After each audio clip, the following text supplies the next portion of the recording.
Bonjour, Monsieur Jacques Belghiti, je suis très heureux de vous retrouver dans cet instant académique, un moment pour faire connaissance avec vous. Bonjour. Vous êtes médecin, vous êtes transplanteur, vous êtes chirurgien transplanteur, vous vous êtes occupé spécialement de cet organe qui s'appelle le foie. Mais avant cela, avant que vous nous parliez de votre pratique chirurgicale, autour de la chirurgie hépatique, on va faire un peu plus connaissance avec vous. Vous êtes né au Maroc, c'est un pays qui vous est cher, je crois.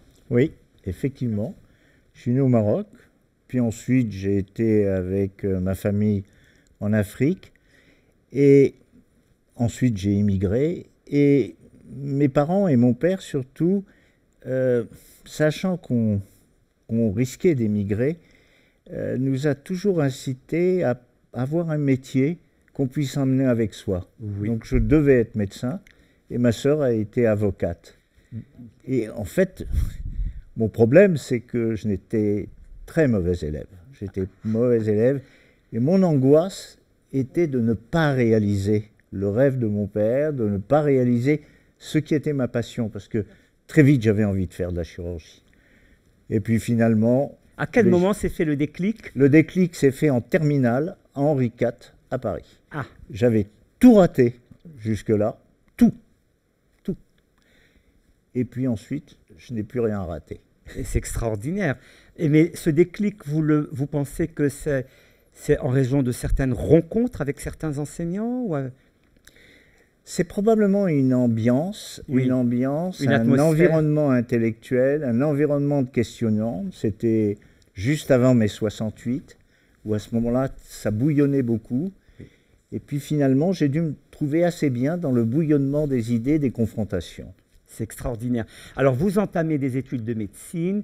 On ne va pas revenir sur ce parcours médical. On va quand même aller directement vers votre spécialité. Puis nous parlerons des institutions avec lesquelles vous avez travaillé et vous continuez à collaborer. Très vite, alors là, le second déclic après la médecine, pourquoi le choix de la chirurgie hépatique? Alors d'abord, le choix de la chirurgie. Le choix de la chirurgie, c'est-à-dire la volonté d'avoir un résultat rapide, immédiat, l'engagement physique même, parce que... Et puis la chirurgie hépatique, je dirais parce que c'est un défi.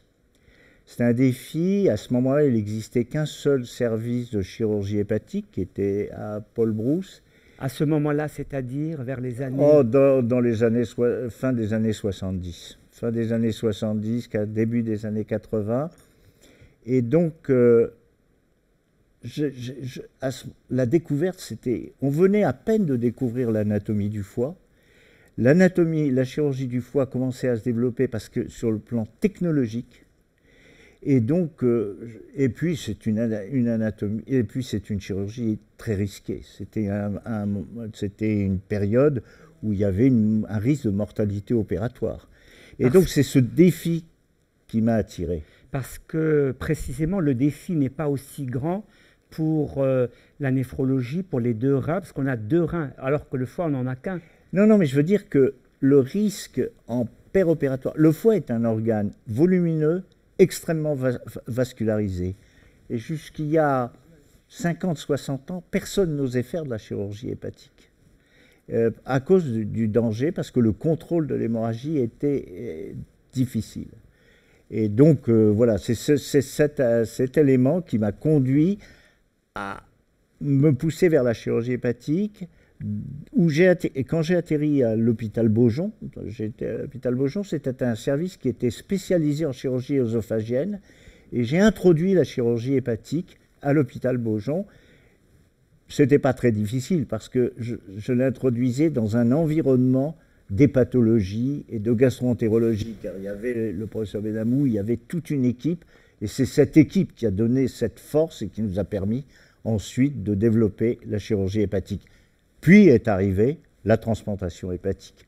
Donc on rentre dans voilà, on n'est pas du tout dans la routine ou la stagnation d'une spécialité, dans un développement de cette spécialité.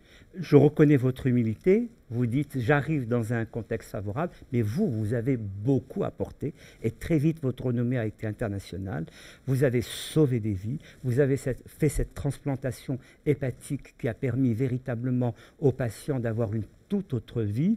On a tout fait aux États-Unis pour vous faire venir, vous y avez fait des séjours, ainsi qu'au Royaume-Uni, mais vous êtes resté le grand chirurgien en France autour de cette transplantation. Alors parlons précisément maintenant de la transplantation. Vous avez commencé par la chirurgie. Cette transplantation, elle suppose plusieurs acteurs.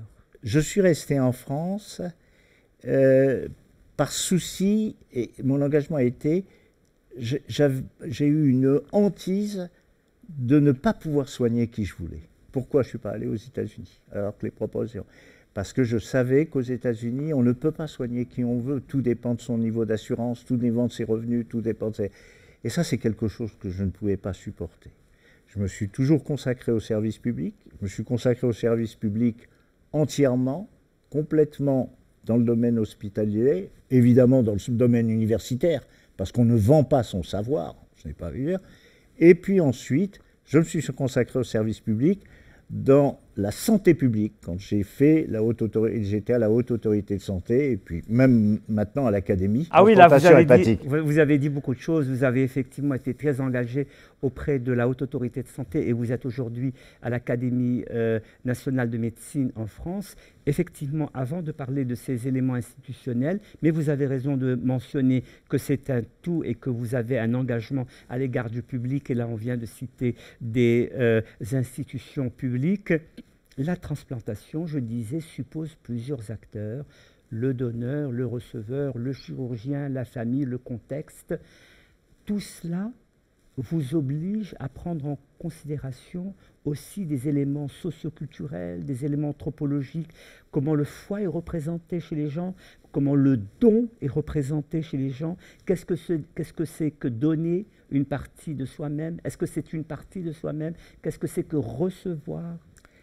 La transplantation, c'est un acte technique difficile, c'est une prise en charge du malade difficile, avec la réanimation, surtout la transplantation hépatique, qui est très complexe, mais c'est en même temps quelque chose qui vous oblige à vous ouvrir sur les règles de fonctionnement.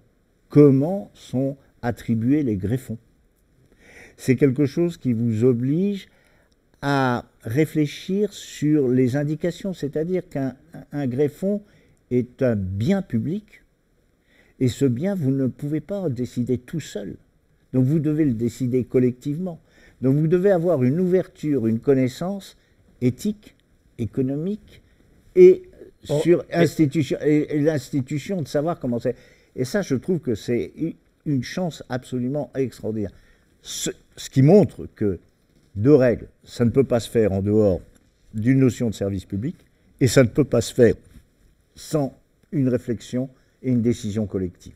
C'est ça. Et il y a dans les aspects organisationnels que vous avez soulevés l'importance en France notamment de l'agence de biomédecine pour les prélèvements post-mortem et aussi le rapport, pour le rapport entre vivants, il y a les deux choses. Le rapport entre vivants, les gens qui donnent précisément un proche.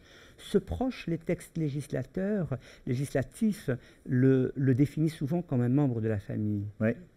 Alors que, ma foi, on peut aussi donner à des gens avec qui on a une relation étroite, d'amitié, de partenariat. Le don vivant est vraiment un élément, c'est vertigineux. C'est-à-dire que quelqu'un de son vivant va donner un organe, prendre un risque pour sauver quelqu'un ou pour améliorer sa santé. Il est normal, il était évident que pour éviter toute commercialisation, il faut en rester sur des gens qui ont une relation familiale. Ce que je dois dire, c'est que ces relations familiales ne sont pas sans conséquences. Des dons, et que finalement, il s'avère que, heureusement que la loi a introduit une notion qui est de proximité. Au fond, la loi a introduit l'amour. L'amour a été inscrit dans la loi, c'est-à-dire quelqu'un qui a des relations avec durable, affective et qu'on puisse montrer, eh bien en général c'est là où ça se passait le mieux. Je voudrais revenir aussi sur un autre élément, c'est-à-dire y compris le don d'organes venant d'un donneur décédé, eh bien la répartition, l'attribution pose question. Est-ce qu'on doit attribuer l'organe à celui qui en a le plus besoin? Est-ce qu'on doit immédiatement, qu'il faut sauver? Est-ce qu'on doit l'attribuer à celui à qui ça va le plus profiter à un long terme? Et c'est des questions, voilà, c'est des questions qui heureusement évoluent en permanence. Oui. Et puis, quel ordre comment on va hiérarchiser? Voilà, tout ça pour vous montrer un peu cette richesse. Je remercie, moi j'ai eu cette chance absolument extraordinaire de faire ce Et vous avez métier. contribué au niveau qui est le vôtre, à fixer les standards, à fixer les protocoles, à véritablement, comme vous avez été véritablement initiateur parmi ceux qui ont véritablement développé cette pratique, l'initier et développé, et il a fallu aussi en fixer les règles. Oui, et fixer des règles, mais ne serait-ce que comme c'est quelque chose de nouveau, également essayer, j'ai contribué à la simplification de la technique, par exemple, c'est un point important. Là, et j'ai contribué un petit peu à fixer les règles, tout en sachant que les choses évoluent, et que, oui. Mais au moins pendant une période, les gens savent un petit peu. On ne peut pas tabler uniquement sur le refuge de la bonne conscience et que le médecin sait ce qu'il fait, il y a quand même des standards à partager. Alors vous touchez un point capital. La transplantation a été un tournant pour un certain nombre de médecins qui ne l'ont pas pris, c'est-à-dire que jusqu'à présent, le médecin choisissait ce qu'il pouvait faire à son malade. Je décide que je vous opère. En transplantation, il ne peut plus décider seul. Exact. Il ne peut plus décider, il n'est pas propriétaire de l'organe, il n'est pas propriétaire de la décision qu'il doit obéir. Et ça, effectivement, peut-être que vous soulevez, vous avez raison, que j'ai réussi un peu plus vite que les autres à m'y adapter. Et parce que très tôt, vous avez eu par votre parcours le sens de la collaboration, le sens de la collégialité, et aussi, je connais vos engagements sociaux, politico-culturels, vous avez toujours pensé que le citoyen, l'individu, le professionnel fait partie d'un tout. Ouais. Et que cela est important. D'où ma dernière question, on arrive à la fin de cet entretien, la symbolique du foie. Le foie, ce n'est pas rien. Ce n'est pas juste donner une partie de son organe, c'est donner une forme de vie, c'est faciliter la vie de l'autre, et c'est aussi, dans certains contextes culturels, je pense à la tradition berbère au Maroc, à la tradition arabo-musulmane en général, le foie est le siège des sensations, le siège des émotions. Pour dire à quelqu'un, tu es mon petit cœur, comme on dit en français, on dira tu es mon petit foie. Effectivement. Le foie d'abord, c'est le plus gros organe, il est central, il est très vascularisé, et de toute l'Antiquité, il a été considéré comme un organe noble.